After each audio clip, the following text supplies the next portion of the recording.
Making up a song about Coraline. She's a something, she's a pal of mine. She's as cute as a button in the eye if I ever laid my eyes on Coraline. What's poppin', yo? Welcome back to another YouTube video, and today we're taking a look at one of my favorite Halloween movies. And I am shocked it's taken me this long to actually get around to reviewing this one. I'm shocked that we didn't do it last Halloween. Since, I've been doing 5 uploads a day for 2 years now, so that's fucking sick. That is fucking mint. Upload schedule on fleek, better than anyone else's on YouTube. But yeah, today we're taking a look at Coraline, which is made by Lycia, which is a stop motion company, and they have made 2 banging horror movies, spooky movies, Halloween movies, and we're going to be taking a look at the better one of the 2 today, and then we'll be taking a look at Paranorman tomorrow. I am completely biased. Coraline is fucking mint. 100% through and through. This is a brilliant fucking movie. So without any further delay, let's take a look at what Google has to say about Coraline. So, Coraline is a 2009 family horror, which is 1 hour and 40 minutes. It has a 7.8 out of 10 on IMDb, a 4.2 out of 5 on Letterboxd, and a 4.6 out of 5 on Amazon, all of which is criminal. It has a Amazon, you can watch this on Amazon, Sky Store, YouTube, and Google Play. An adventurous girl walks through a secret door in her new house and discovers a strangely idealized version of her frustrating home, but it has sinister secrets. So, how this movie actually starts is with Coraline, her dad, and her mother move into a new house called the Pink Palace, and she is going to explore the grounds of this house, and she finds a well. She's using a stick, which is actually poison oak, and she meets Wybie, which is short for Wyborn, and they become acquaintances. I wouldn't really call them mates, but they become a little bit close, and Coraline has a doll of herself, which she found in the house, and Wybie's like, hey, how did you get that? That was my grandma's. That was my grandma. Sing, kill my grandma. And, they then go their separate ways, and she's exploring the house, going on an adventure, and she's looking in one of the rooms, and she finds a secret door. She cuts it open with one of the keys, and opens it with a key with a button on the end. Foreshadowing. Beautiful. And she goes through, and she finds herself in the polar opposite of her house, which looks more vibrant, very happy, very colourful, and she sees the other mother, which has buttons for eyes, and she is making her feel really welcome, giving her everything she wants, from the gloves that she wanted at the store, that her actual mother didn't buy her, and a full feast. She then goes outside, sees the dad gardening with the dragon snappers with the live plants, looking pretty fucking cool.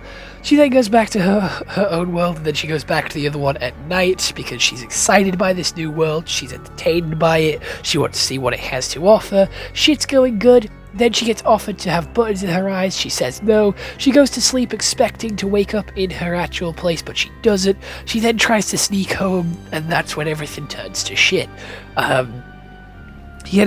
Stuff starts to go bad. The plants start genuinely attacking her.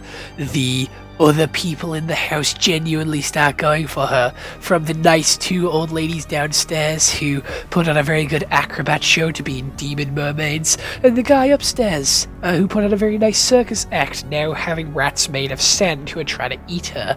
And each of which is holding one of the eyes from the children, because she was put in a dark room where she met 3 ghosts of the past children that have been left here and abandoned, so she has to find their souls and rescue them.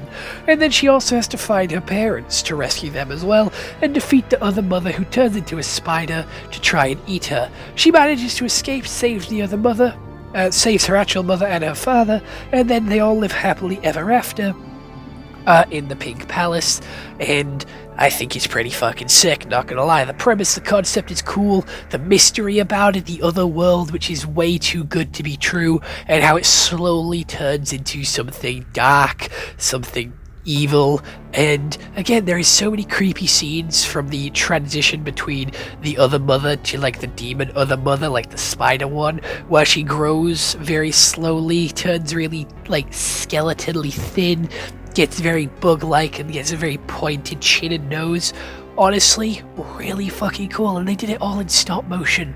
Again, that's what I mean, like there is so much about this movie which is so fucking cool. It's all done in stop motion, and stop motion takes a very long fucking time.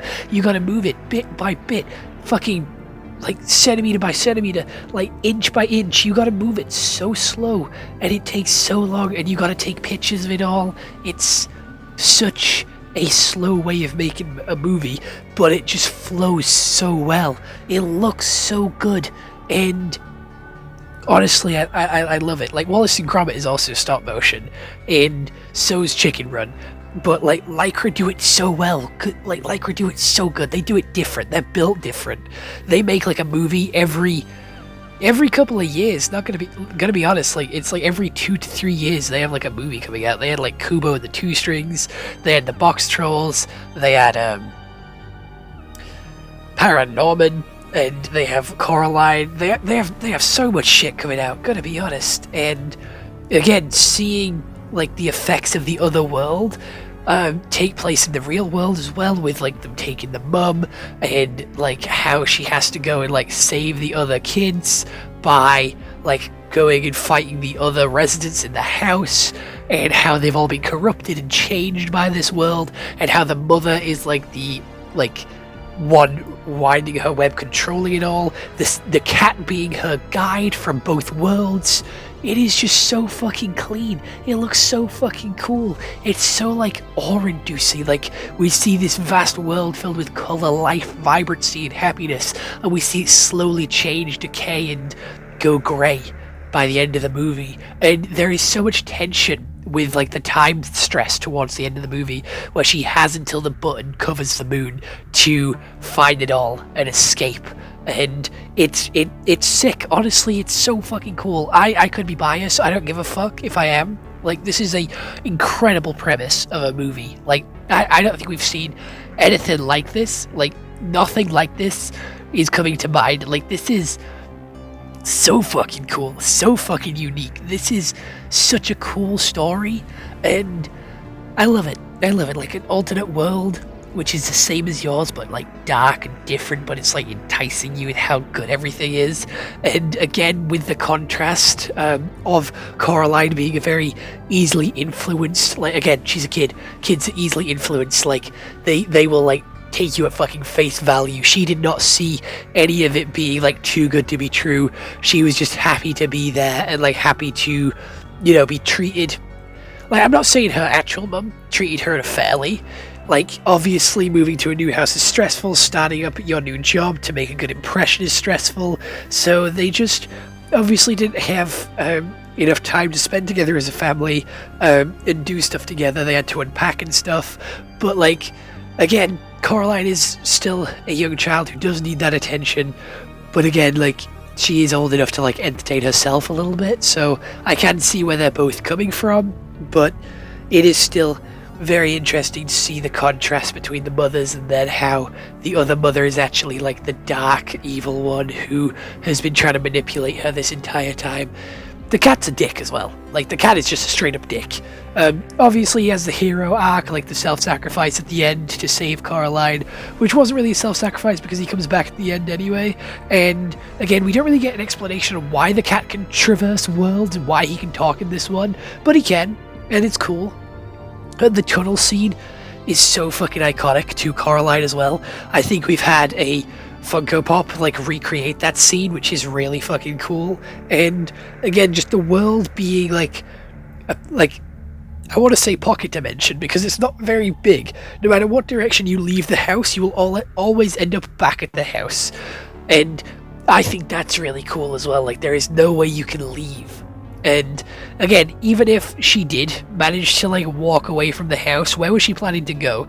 Was she planning to find another door? Like, the only door she's ever seen, ever known about, is in this fucking house. So why is she trying to walk away? You're only going to have to come back at some point to come and like face the mother. So I feel like walking away is kind of a big mistake, but you know, there is a lot of shit. There is a lot of fucking shit that goes on in this movie. And we have the manipulation of the mother, making the father try and hurt Coraline when he doesn't want to, having Wybie get stitches in his mouth to make it look like he's always smiling because he actually starts to have feelings for her, and he doesn't want to like hurt her because he actually cares for her. And we see him again rebel against the mother, and we see a couple of others try to rebel against the mother, but it doesn't work out because the mother is just so powerful. And a lot of people have been requesting that I make a Lego custom of the other mother, so do expect that soon as well. And I have ordered the U2's Coraline figure, so hopefully that arrives soon as well, so we can take a look at that. And then I do believe I also have a Coraline figure on the way from NECA, I think they're called.